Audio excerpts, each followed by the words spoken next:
Jesse Itzler only eats fruit till noon. He loves Run DMC. He enjoys living life out of the box. In fact, he doesn't even have a box. The author of New York Times bestseller, Living with a SEAL, co-founded Marquis Jet, the world's largest private jet card company. He sold it to Berkshire Hathaway, NetJets. Jesse then partnered with Zico Coconut Water, which he sold to the Coca-Cola company. He's a former rapper on MTV. How cool is that? My dream. Boom, shaka, bow, wow. When he's not running ultra marathons, that's 100 miles at a time. He's eating vegan food, or he's being a dad to his 4 kids. Jesse can be found at the NBA's Hawks games, where he's an owner of the team. He's also just an incredible human being, and I call him a good friend. He believes in building a life resume and tapping into everything that life has. I'm totally excited to turn this mic over to Jesse.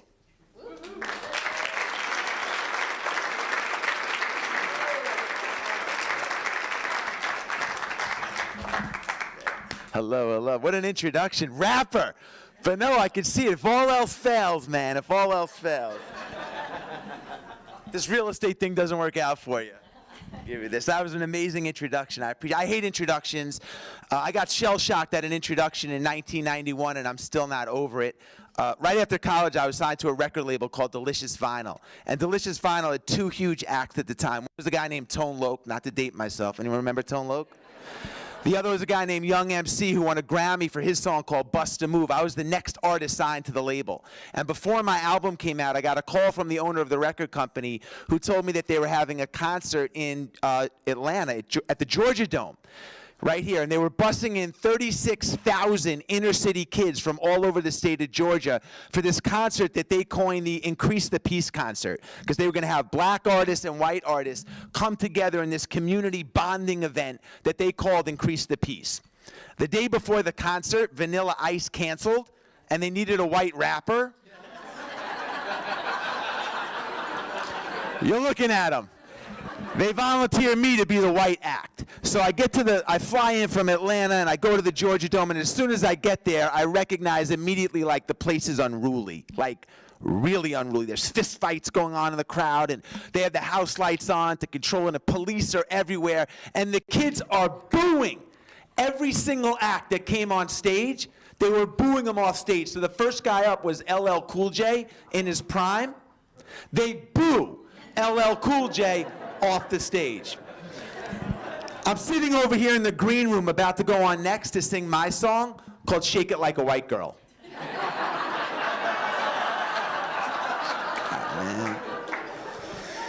So I called my mother from the green room. I called my mom. I'm 21 years old, and I'm like, Mom, I got a really big problem, man. They're booing LL, and I'm up next. And she said, Sweetie, just be yourself, and they're going to love you. Doesn't work like that, Mom. So I get up on stage. So the MC gets up and he's like, ladies and gentlemen, all the way from California, give it up for my main man, Jesse James, which is my stage name. Don't Google it. Definitely don't Google it.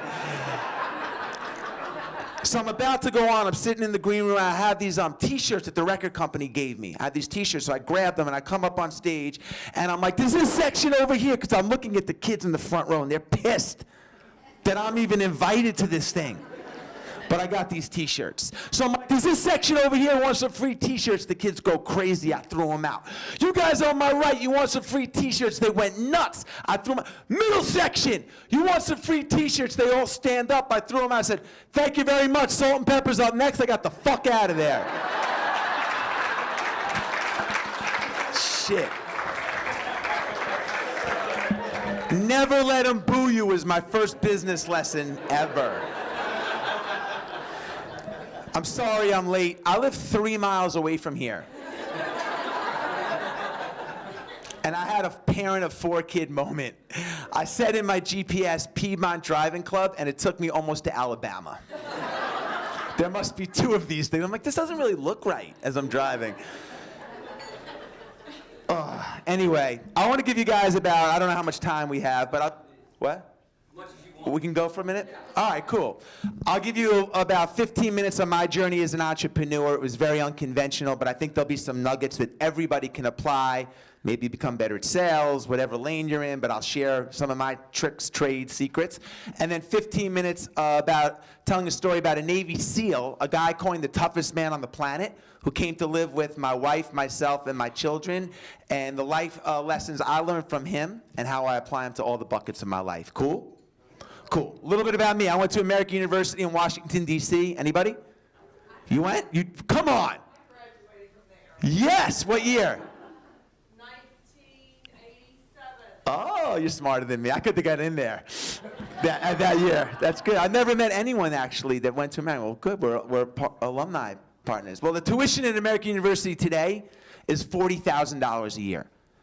So for 4 years of $160,000 of my parents' hard-earned money, I can honestly say I remember one thing. I call it the $160,000 lesson. How many things do you remember? All right. Same thing. We did go to the same school. My senior year of college, I was at a crossroads. I was either going to go into the music business, which I loved, or I was going to sell a product called Aunt Franny's Brownies. I had a roommate in college who had an Aunt Franny, and every month she sent us a shipment of brownies. I don't know what she put in these brownies, but they made everybody happy. I was like, whoa, I could kind of market these brownies, man. These work. So for my final exam in this advertising class that I was taking, we had to create a fictitious brand from scratch, soup to nuts. Everything, slogan, billboards, jingle, which I was good at. And I was like, okay, I'm going to use this advertising class as my R&D department. If they like Aunt Franny's Brownies, I'll put together the campaign, I'll roll it out, and I'll go in the brownie business. So the way the final exam was set up, there were about 150 people in the class. It was pretty much the size of this room. And everybody had to hand in their campaign and their final project, but 5 people were going to get picked at random and present in front of the class, not only their campaign, but present a state of the union of the industry they were going into. I'm a senior in college. There's like a 5% chance I'm going to get picked. Nobody prepared for the oral presentation. You didn't want to get picked. So the professor comes in the first day, and for the final, he goes, I'm going to do this the democratic way. Everybody write down your name on a piece of paper, and I'll take off my hat, I'll pass the hat around, and I'll pick out the 5 names of the people that are going to get picked. Sitting to my right in the classroom was a guy named Ronnie Cohn. Ronnie Cohn was a professional jackass. Ronnie Cohn bullied half of this classroom for 4 years of college, so when the professor came to me, I took 20 pieces of paper, I wrote Ronnie Cohn's name down, and I stuffed him into the hat. I was like, Cohn, Cohn, Cohn, Cohn, Cohn. Put him in the hat, he goes around, true story, the professor picks out the first name, I swear to God, the first name that comes up, Jesse Itzler, the jackass, did the same thing. Asshole.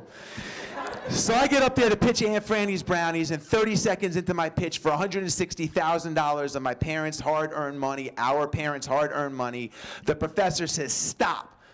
And he said, son, I want to know what is your point of differentiation. I said, I'm a brownie. I'm home-baked, I'm moist and delicious. I could be gluten-free if you want me to be gluten-free. And he was like, no. He said, son, there's 1,000 brownies that come out every year in this country. Substitute it for real estate executive, sales rep, whatever you do, there's 1,000 of you that come out every single year. And he goes, and if you want to make it when you graduate from this university, you better be a much different brownie than everybody else. Sit down. So I sat down in my chair, and I was really embarrassed in front of the class, and I realized, like, I have a built-in point of differentiation, and it's not brownies. I'm a white rapper. It's 1989.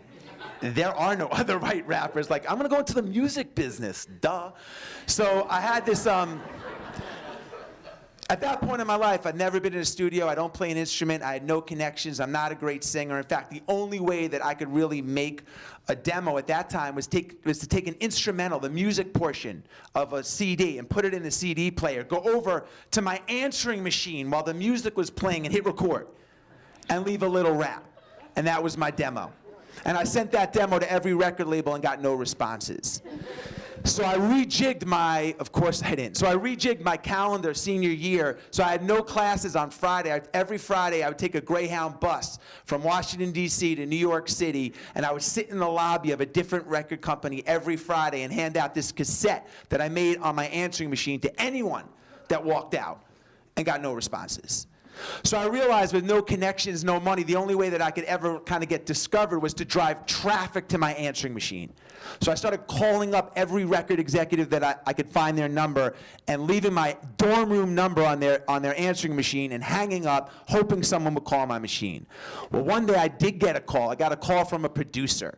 And the producer said, man, there's something here, but we got to professionalize this. I just got a job in New York, in Queens, working at a studio, and the last session ends at 2 o'clock. I clean up the studio until 7. When the next session starts in the morning, no one's there between 2 and 7 a.m. If you come to New York, I'll get you in the studio when nobody's looking. So I moved to New York City and I took a job as a kiddie pool attendant, because that was the only job that allowed me to ride my bike every single day, 22 miles from Roslyn, Long Island, where I'm from, to Corona, Queens, where the studio was, and get back in time in the morning to get to the kiddie pool so I can make some money. So one day I'm riding my bike on the LIE. Anybody here from New York? Any New Yorkers? One. Okay. It's good to know I'm amongst friends. I'm riding my bike on the LIE. If you guys were ever on the LIE, the 2 New Yorkers here, and ever saw anyone on a bike, it had to be me, because nobody else was stupid enough to do it. And I'm riding on the LIE, 1 in the morning. I get to the studio, and when I walk into the studio, on the mix board in the studio is a cassette. And it's the cassette that changed the entire trajectory of my life. So the cassette was by a Brooklyn-born rap guy named Dana Dane. Doesn't matter if you know who Dana is or not. Dana, you do. Okay. Dana was a big artist in the 80s, one of my favorite artists. His first album was a smash, but nobody heard his second album because he just finished it the session before me, but he accidentally left it on the board. So I asked the engineer if I could borrow the cassette and listen to it. No one's heard it, and I'll bring it back. He goes, sure. So the next day I'm flying to LA. I'm listening to it on my Sony Walkman. To further date myself, I'm 50, and I'm listening to it on my Sony Walkman, and I'm reading a magazine, and in the magazine it says the owner of Delicious Vinyl Records, Tone Loc, Wild Thing, Young MC, Bust a Move, this hot independent label. The owner's favorite artist is Dana Dane. So when I land, I cold call the label, and that's a theme in my life. If I want to get something done, I create my own luck. Pick up the phone and call. I'm not scared to call. Show up, bump into someone. If I want to track it, Bono, and I need him, I'll find him and bump into him in the street or something. I create my own luck. I cold call him. I get all the way up to the CEO, the founder, Mike Ross's assistant. I said, hey, I'm a friend of Dana Dane. I know that Mike is a big fan of Dana's. There's an old saying by Harry Truman. If you can't convince them, confuse them. She has no idea what I'm talking about, man. She comes back on the phone a minute later. She goes, Dana, Mike is so excited to meet you. If you could come for 2 o'clock for lunch, Mike will have lunch with you. Dana will be there at 2 o'clock. By the way, Dana's a black guy from Brooklyn with gold teeth. 2 o'clock comes, I buzz myself in, I'm here to see Mike. They whisk me up, you must be Dana. They put me in the office with all these gold records. I'm sitting down, and in comes Mike Ross. And he looks at me and he says, who the are you? I said, I'm Jesse, I work with Dana. He said, you work with Dana, what do you do? I said, I'm a rapper. He looks at me and he goes, that's impossible. I said, no. I said, well, while we wait for Dana, can I put my demo in? He goes, sure. And I go, to myself, great, because we're going to be waiting a really long time for Dana, somewhere in Brooklyn. So I put my cassette in, and 30 seconds in, he says the 4 words that every struggling artist wants to hear. Who is your lawyer? I got a record deal. Except I didn't have a lawyer. I had a dad. My dad owned a plumbing supply house in Mineola, Long Island. So I'm like, my dad's my lawyer. I didn't know what else to say. I go, my dad's my lawyer. He goes, your dad's your lawyer? I go, yeah. He goes, great, I'll set everything up with your father. So I leave the office and I call my dad. I go, Dad, it's your son. I'm 21 years old. It's your son, man. I got a record deal. Like, your son got a record deal, but don't screw it up. So my father's from Brooklyn.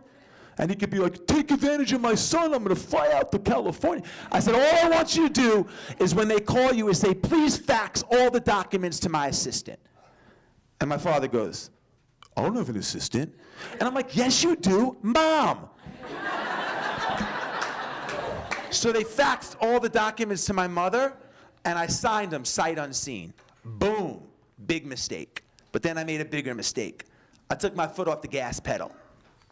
It's very important when you hit your goals, whatever your goals are, you check the box, you reset your goals, and you move on.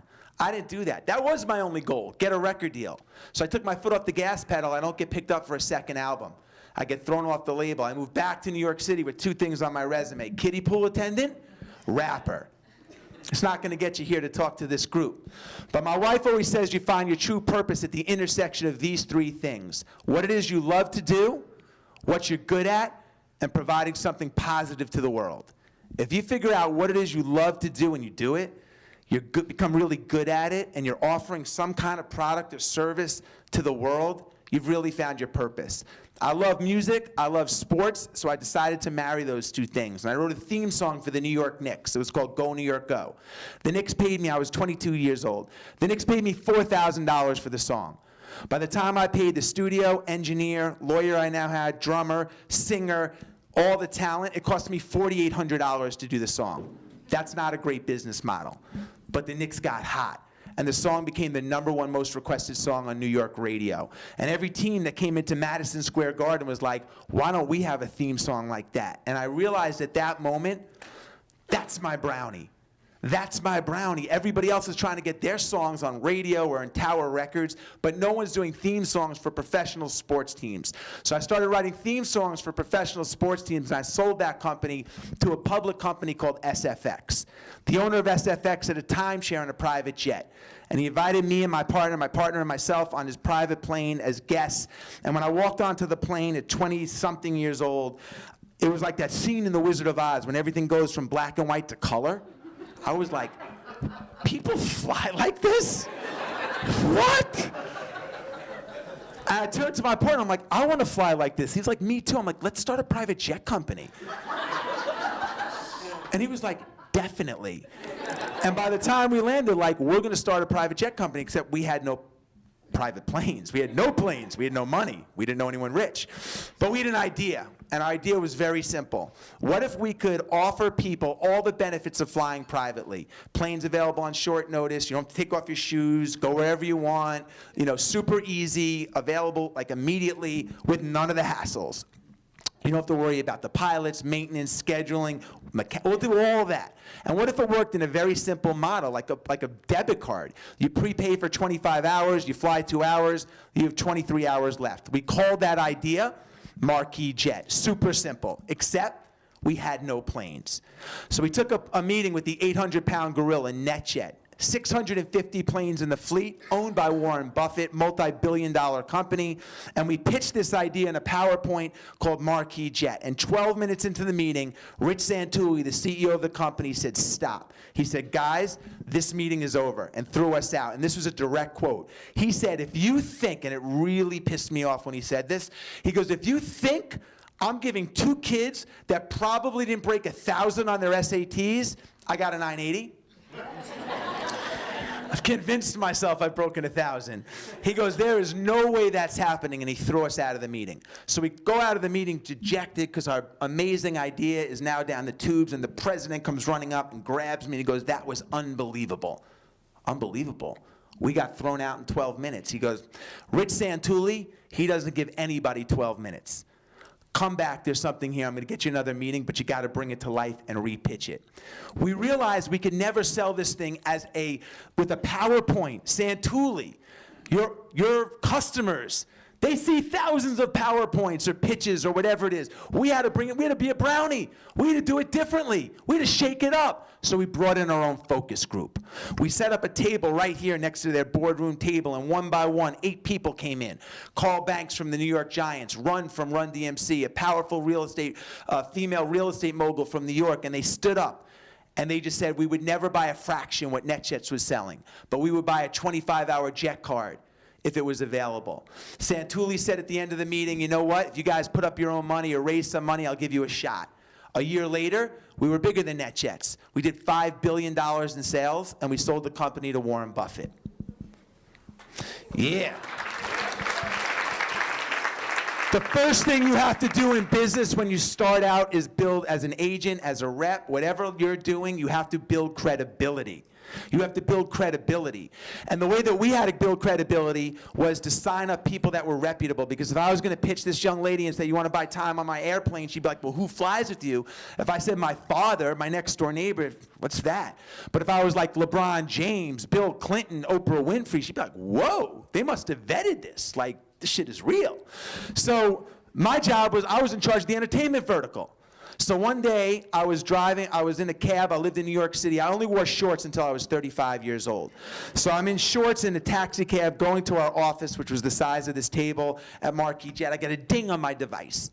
If I get a ding on my device, it means we have a customer. So I look at my device, it says that Jennifer Lopez, Matt Damon, and Ben Affleck, what's his name? Yeah. One's a duck in a commercial, Affleck. The actor, they're in a plane going from LA to Sundance, Sundance Film Festival. I'm like, that's our entire entertainment vertical right there. So I said to the cab driver, take me to LaGuardia. So I divert from the office and I go to LaGuardia, and they're taking a demo flight. So they're going to try our program. And I get on a plane, I fly commercial Delta, boom, to LA. I go over to the private terminal. I want to close these guys. I want to pitch them. And it turns out they got a scheduling upgrade to the Boeing business jet.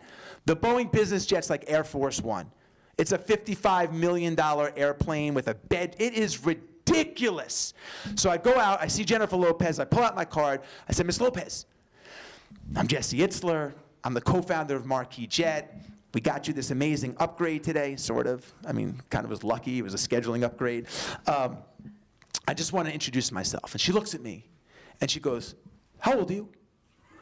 I said, well, ma'am, I'm 28 years old. She goes, you're 28 years old, and you own this airplane?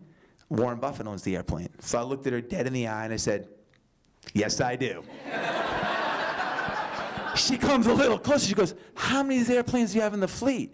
I'm like, well, ma'am, we have 650 of these airplanes in the fleet. She says, you own 650 of these airplanes? I looked at her dead in the eye and I said, yes, I do.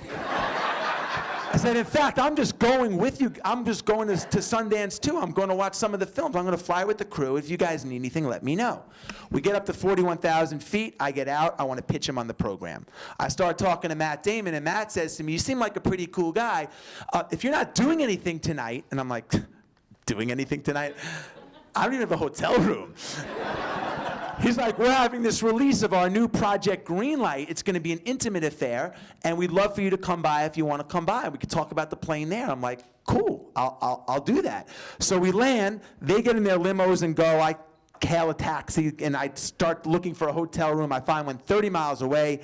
I go to the Gap. I get something that looks pretty much like this, and I head over to the intimate affair. Matt, you're wrong. It's not an intimate affair. There's 4,000 people trying to get through one guy with a clipboard to get into this thing. And I'm like, there's no way I'm on the list. I'm never going to get in, and I'll never get this chance again. I have to make it happen. It's like that Eminem moment, you know, you get one shot. I got to have it. So I walk over to the guy with the clipboard, and I said, hey, I'm Jesse Itzler. Show him my license. I'm on Matt and Ben's advanced scout team. They're going to be here in 20 minutes, but they're not going to come and leave the hotel until I call them and tell them that the room is set up exactly the way they want it. The guy's like, okay, lifts his thing in, and in I go. So I go in and they have all these tables set up. You guys remember Pauly Shore from MTV? Yeah, Pauly Shore's got a table next to like Pitt, Clooney, Damon. He's next to Matt. That's where I need to be. I take his name card, I flip it upside down, I write Itzler, my name. Now I'm sitting next to Damon. So they come in, I'm sitting down, we start talking, but it's too loud to talk about the Marquis Jet program. So I said, Matt, when are you flying back to LA? He goes, I'm going back on Sunday. I go, so am I. Why don't you fly with me? He goes, I go, yeah, I'll set it up with your assistant. So I called my partner. He's like, did you close everybody? Did you get them signed up? I'm like, no, I need a G4 Sunday. He goes, a G4, that's our entire marketing budget for the year. We had to pay for our flight time. That was our entire spend. I go, after a lot of arguing, I go, we need a G4. It's going to light up this whole program. Give me a G4. And he puts a lot of pressure on me. My friend Tim Grover always says, pressure's a privilege. As entrepreneurs, as sales reps, as people that are coming up, but no, building this company, you need pressure. Great things happen after you put pressure on your plate. If you don't have pressure on your plate, you're going through life like this. We'll get to that in a minute. I want the pressure.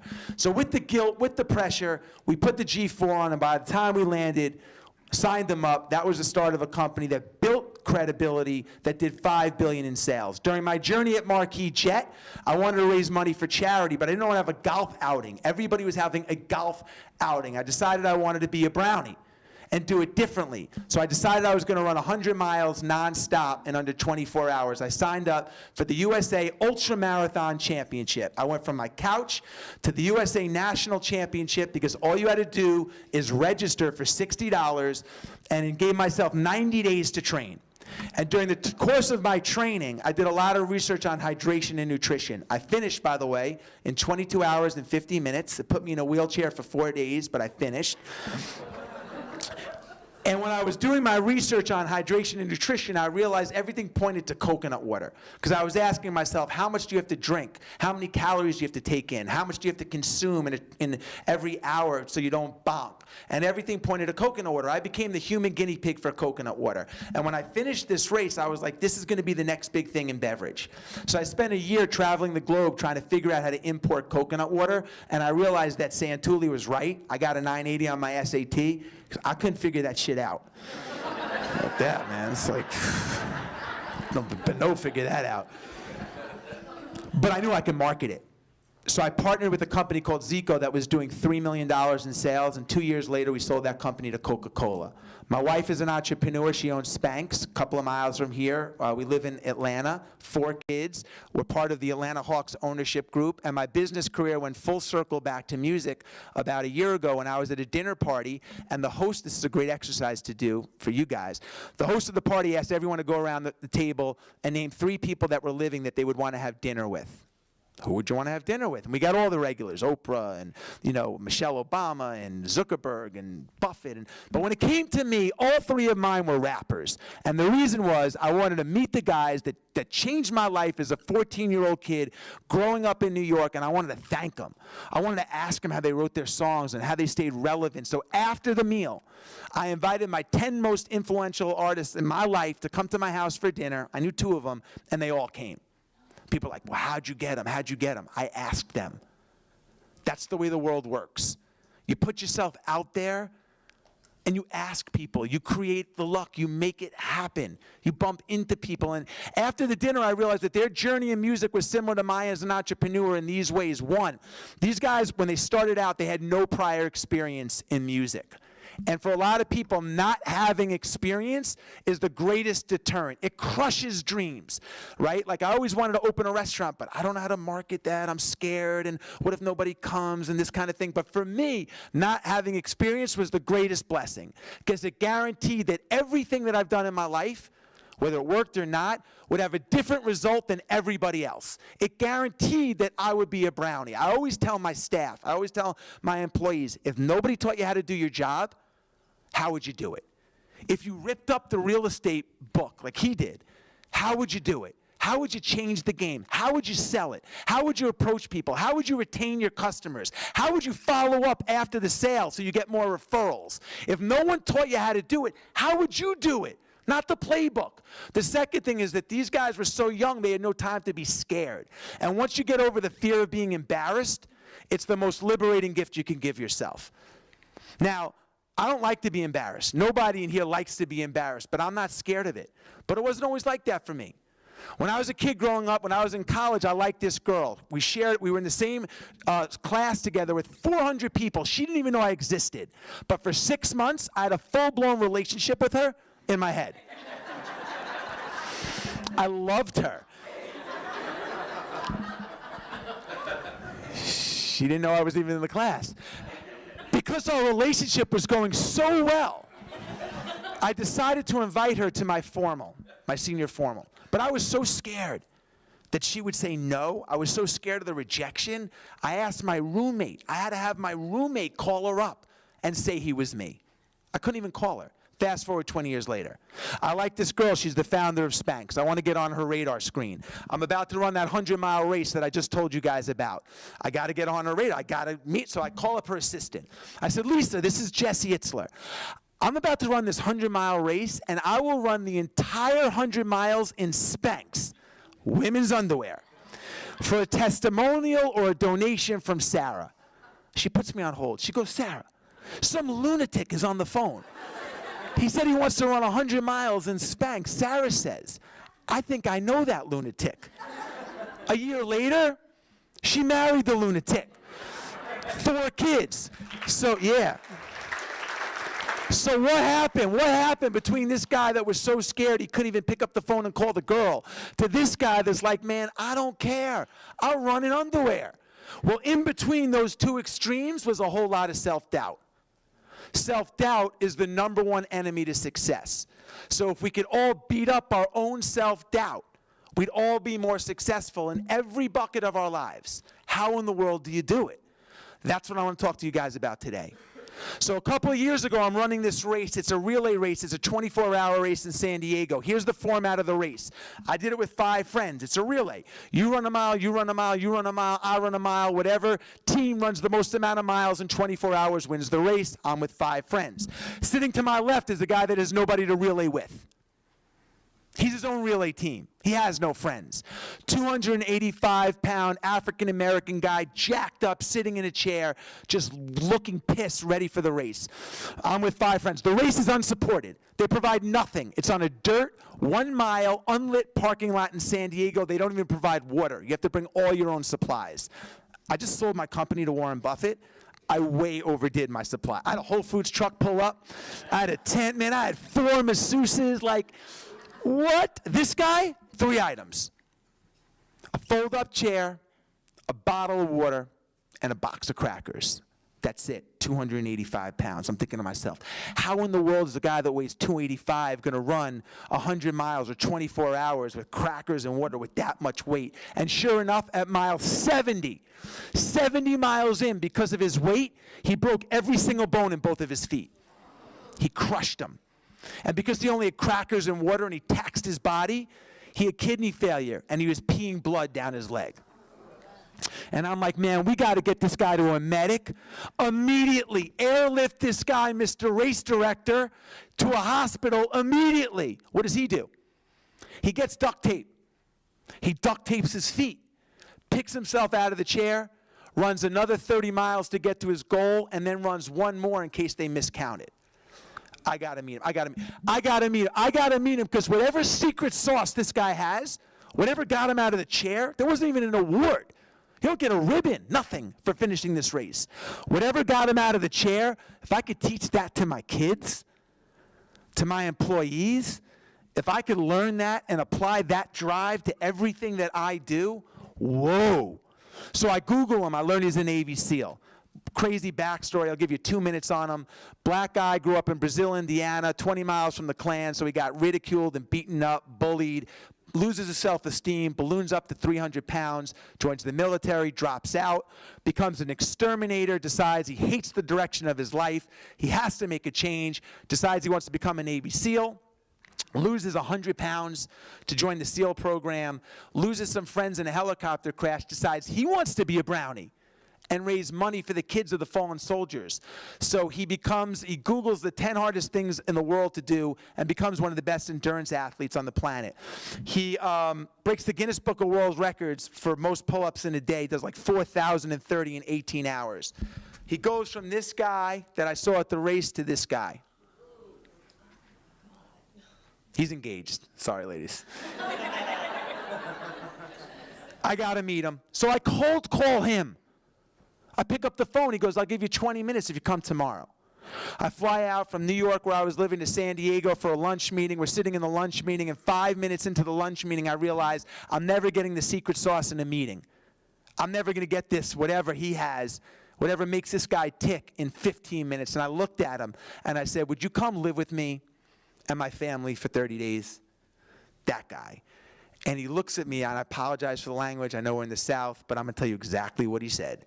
He looks at me dead in the eye, and he goes, if you're crazy enough to ask a guy like me to come live with you? Motherfucker, I'm crazy enough to come. 3 days later, he's at my breakfast table. So my wife called me up. She's like, how's the lunch meeting? I'm like, it was good. He's come to with us. She's like, what? I'm like, there's a bus on the bus. She's like, you met him on the bus? I'm like, actually, sweetie, he's coming to live with us Friday. Friday comes. So at this point in my life, I'm in a great spot. Married, still am. I had 1 child. I now have 4. But I bet like every single person in this room, I was in a routine. And my routine was get up, work out, go to work hard, come home, dinner with my wife, put my son down, watch a little TV, and repeat. Routines are great, but routines can also be a rut. You can't get better doing the same thing every single day, selling the same way, approaching everything, looking at properties the same. You can't get better doing the same thing every single day. And I thought I was operating at a high level. I sold a couple of companies, ran a 100-mile race, but I was so comfortable where I was in my life, I was going through life like this. Back to what I was talking about. Who in the world wants to go through life like this? Man, I want to go through life like this. I want to learn, I want to grow, I want to experience, I want to see what I'm made of. I want to build my life resume. I want to keep putting things on my plate that make me grow. I don't want to be the 80% version of me. But I was so comfortable in my routine, I couldn't get out of it. So I said, man, get me out of my routine. He said, you got to do whatever I tell you, otherwise I'm leaving. Roger that. Friday comes. He comes in my house, he's got a little Huck Finn knapsack, and I'm like, huh. If I'm going to New York City in the winter for 30 days, I'm checking 3 bags. He's got this little like knapsack. I'm like, simplicity. Made a mental note of that. We'll come back to that. He comes in. I said, Seal, make yourself at home. I call him Seal. Seal, make yourself at home. My home is your home. He goes, no, I don't have a home. I said, no. Make yourself at home is just an expression. He comes over to me nose to nose and he goes, I don't operate in expressions. It's going to be a great 30 days. Cool.